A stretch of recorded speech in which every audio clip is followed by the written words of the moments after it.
নামকরা ডাক্তার। গভীর রাতে তার চেম্বার বন্ধ করে বাড়ি ফিরবেন, ঠিক তখনই দরজায় কড়া নাড়ার শব্দ। দরজা খুলতেই তিনি দেখলেন এক অদ্ভুত মানুষকে। লম্বায় প্রায় 8 থেকে 9 ফুট, শরীর থেকে পচা মাংসের গন্ধ বেরোচ্ছে, আর কপালের ঠিক মাঝখানে একটা গভীর গর্ত, যা দিয়ে অনবরত পুঁজ আর রক্ত পড়ছে। ডাক্তার যখন জিজ্ঞেস করলেন, কে আপনি, তখন সেই লোকটা যে উত্তর দিয়েছিল তা শোনার পর ডাক্তার তার বাকশক্তি হারিয়ে ফেলেন। কে ছিল সেই লোক, আর কেন 5000 বছর ধরে সে মৃত্যুর ভিক্ষা চাইছে? উত্তরটা জানলে আজ রাতে আপনার ঘুম আসবে না। এই গল্পের শুরু মহাভারতেরও অনেক আগে। গুরু দ্রোণাচার্য যখন মহাদেবের তপস্যা করেছিলেন, তিনি চেয়েছিলেন এমন এক পুত্র যার মধ্যে স্বয়ং শিবের তেজ থাকবে। মহাদেব তাকে সেই বর দিয়েছিলেন। জন্ম হলো এক শিশুর, যে শিশু জন্মের পর কাঁদল না, বরং ঘোড়ার মতো এমন চিৎকার করে উঠল যে আকাশ বাতাস কেঁপে উঠল। নাম রাখা হলো অশ্বত্থামা। শাস্ত্রে বলা হয় অশ্বত্থামা সাধারণ মানুষ ছিলেন না, তিনি ছিলেন স্বয়ং রুদ্রের অবতার। তার কপালে জন্ম থেকেই ছিল এক দিব্যি মণি, যা তাকে ক্ষুধা, তৃষ্ণা, রোগ, এমনকি অস্ত্রের আঘাত থেকেও রক্ষা করত। তিনি ছিলেন অমর, কিন্তু এই অমরত্বই যে তার জীবনের সবচেয়ে বড় অভিশাপ হয়ে দাঁড়াবে তা কে জানত? কুরুক্ষেত্রের যুদ্ধ শেষ, কৌরবরা পরাজিত, কিন্তু অশ্বত্থামার চোখের আগুন নেভেনি। প্রতিশোধের নেশায় উন্মাদ হয়ে তিনি রাতের অন্ধকারে পাণ্ডবদের শিবিরে প্রবেশ করলেন। ঘুমন্ত অবস্থায় তিনি দ্রৌপদীর 5 পুত্রকে নির্মমভাবে হত্যা করলেন। শুধু তাই নয়, তিনি পাণ্ডব বংশকে চিরতরে মুছে ফেলার জন্য গর্ভবতী উত্তরার গর্ভে ব্রহ্মাস্ত্র প্রয়োগ করলেন। ভাবুন একবার, একজন মহাবীর যোদ্ধা, কিন্তু তার কাজ ছিল একজন কাপুরুষের মতো। এই দৃশ্য দেখে স্বয়ং শ্রীকৃষ্ণ, যিনি সবসময় শান্ত থাকতেন, তিনিও নিজের ক্রোধ ধরে রাখতে পারলেন না। শ্রীকৃষ্ণ বললেন, অশ্বত্থামা, তুমি পাপের সীমা অতিক্রম করেছ। আমি তোমাকে মৃত্যুদণ্ড দেব না, কারণ মৃত্যু তোমার জন্য অনেক সহজ শাস্তি হবে। তোমার শাস্তি হল জীবন। কৃষ্ণ তার কপালের মণিটি টেনে ছিঁড়ে নিলেন।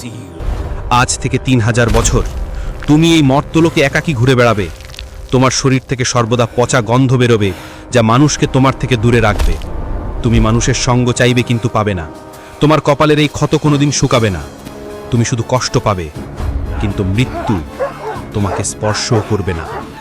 অনেকেই ভাবেন এটা শুধুই গল্প, কিন্তু ইতিহাসে এমন কিছু প্রমাণ আছে যা এই বিশ্বাসকে আরও মজবুত করে। দ্বাদশ শতাব্দীতে মহান রাজা পৃথ্বীরাজ চৌহান একবার জঙ্গলে হারিয়ে গিয়েছিলেন। সেখানে তিনি দেখা পান এক বিশাল দেহী বৃদ্ধের, যার মাথায় ছিল এক গভীর ক্ষত।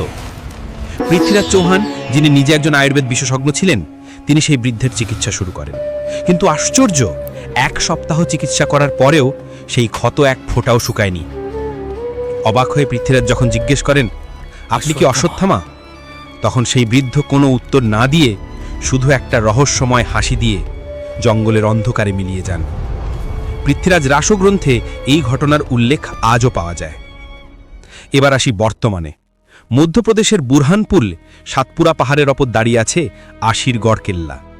এখানকার স্থানীয় মানুষরা সূর্যাস্তের পরেই কেল্লার আশেপাশেও যান না।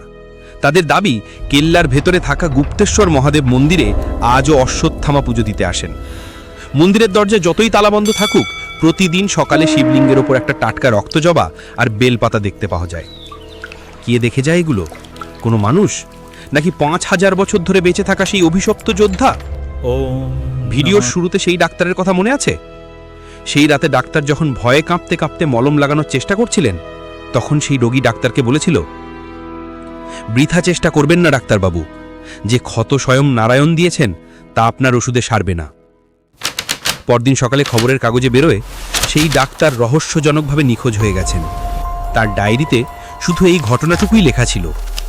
বিজ্ঞান অশ্বত্থামাকে মানে না, কিন্তু হিমালয়ের সাধু থেকে শুরু করে নর্মদার তীরের গ্রামবাসীরাও বিশ্বাস করেন তিনি আছেন।